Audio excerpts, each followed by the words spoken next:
It was supposed to be a routine day in Birmingham, England, until a burst of violence turned everything upside down.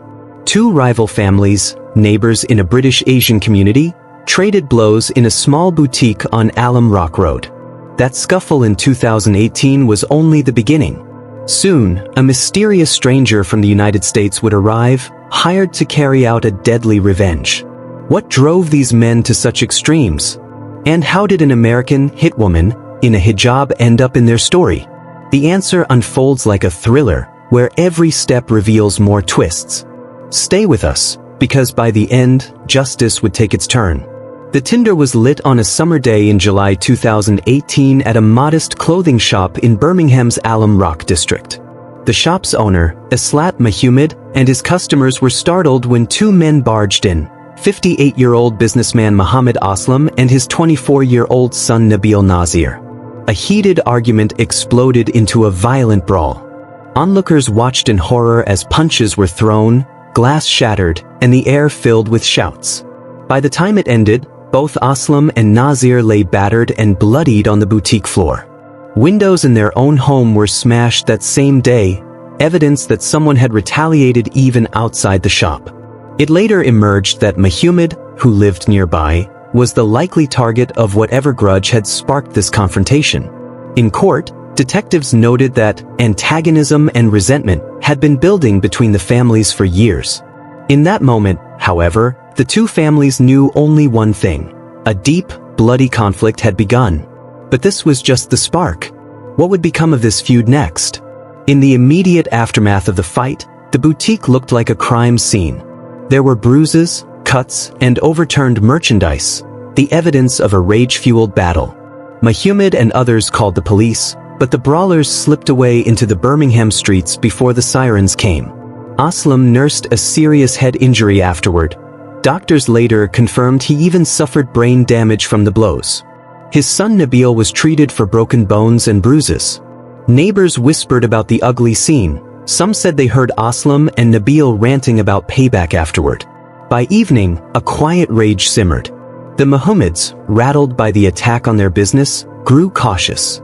And the Aslams, injured and humiliated, vowed vengeance behind closed doors. No one could imagine that, in just over a year, this boutique brawl would lead to something far more sinister. How far would this vendetta go? In a quiet Midwestern town in the USA, a 44-year-old American woman was about to enter this Birmingham feud. Her name was Amy Betrayal, a Milwaukee graphic designer with no criminal record. In early 2019, Betrayal was approached by the Aslam Nazir family and offered money to fly to the UK for a job. Nazir even arranged and partly funded a brief tour of England for her. By August 2019, Betrayal boarded a plane in Chicago. She arrived in Birmingham in disguise, intent on revenge that spanned continents. Under the cover of this innocuous trip, a deadly plot took shape. Betrayal would track down the Mahumids. Months of planning led to a simple but chilling scheme. Using an online ad, she arranged to meet Sikander Ali, Mahumid's teenage son, to supposedly buy a Volkswagen Golf the family was selling. It was a ruse. Dressed in a hijab to blend in, Betrayal would lure Sikander away from the safety of the family home. The trap was set. The question hung in the air: could she pull off the assassination undetected on British soil? Betrayal slipped unnoticed through the crowds of Birmingham. By day she walked the city's streets like any visitor. By night she meticulously prepared for the hit. She checked into hotels in Derby, Brighton, Manchester, and even London, making herself appear as a tourist. Everywhere she went, she studied her mark's movements. Meanwhile, Nazir and his father waited anxiously for word. Betrayal stayed focused and calm, but her target remained unaware of the storm gathering at his family's doorstep. Each passing day built suspense. Would her plot succeed? Or would fate intervene in this carefully laid plan? The clock was ticking. September 7, 2019, should have been the climax of the conspiracy. In the Acox Green neighborhood of Birmingham, Sikander Ali arrived to meet the buyer of the family's VW Golf. To his disbelief, the buyer was Amy Betrayal in a hijab. As he stepped from his car, Betrayal calmly raised her pistol at point-blank range. For a chilling moment, it seemed the nightmare had come true. But in that instant, luck turned. The gun's mechanism failed. It jammed. Sikander shouted in alarm and bolted to safety. Betrow's shock turned to panic as the moment slipped away. The shooting attempt was over almost as soon as it began. Desperate, Betrow vanished into the crowd. By the next morning, Betrow's paranoia was clear. She showed up at Mohammed's house and fired 3 shots at the front door. She then taunted him with cold texts. "Stop playing hide and seek. Where are you hiding?" Still, no one in the family had been hit. Meanwhile, law enforcement swarmed the scene of the shooting. The intended assassin was already gone.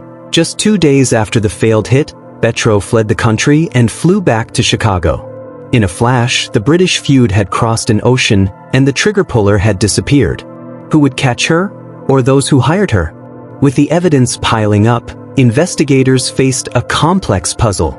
West Midlands and Derbyshire police teams painstakingly pieced together clues from Birmingham to America. Every detail counted: gun residue on a steering wheel, phone records of hotel bookings, even social media posts that Betrow had made during her trip. The Crown Prosecution Service later called the scheme methodical and well-planned.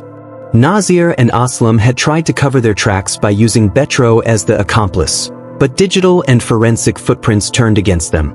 Slowly, an international manhunt took shape.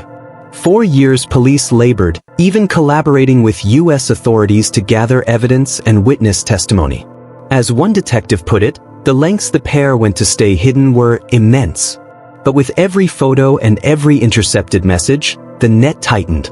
Could the web of lies finally unravel in time for justice? The courtroom drama finally arrived in late 2024. In November, Mohammed Nabil Nasir, now 30, and his father Mohammed Aslam, 58, faced the judge in Birmingham. Prosecutors laid out the chilling plot: a plan to murder Mohammed and his family as revenge. The evidence was undeniable. Nasir was found guilty of conspiracy to murder and additional charges for firearms and import offenses, and was sentenced to a life-equivalent term of 32 years. His father Aslam received 10 years for conspiracy. The judge noted that the 2018 shop attack had been the motive and motivation for this planned revenge plot. He agreed it would have been an execution if the gun had not jammed. Meanwhile, the story of the hijab assassin reached its final chapter. In January 2025, British police announced that Amy Betrow had been arrested in Armenia and extradited to the UK. She was flown into Birmingham under heavy guard, facing charges of conspiracy to murder and firearms offenses. In the end, the 3 conspirators all found themselves facing British justice for the vendetta they unleashed. This saga shows the cost of revenge in stark terms. What began as a family quarrel in a humble boutique spiraled into a deadly international conspiracy, and countless lives were forever changed. The Mohammeds survived, but their peace was shattered. The Aslams are locked behind bars. Even the hired assassin now must answer in court for her actions. The question remains, was any of it worth it? In the shadow of this feud, everyone lost. As they say, in a cycle of vengeance, nobody wins. Birmingham streets grew quiet again, but the story lingers, a reminder that when revenge consumes all, it leaves only ruin in its wake.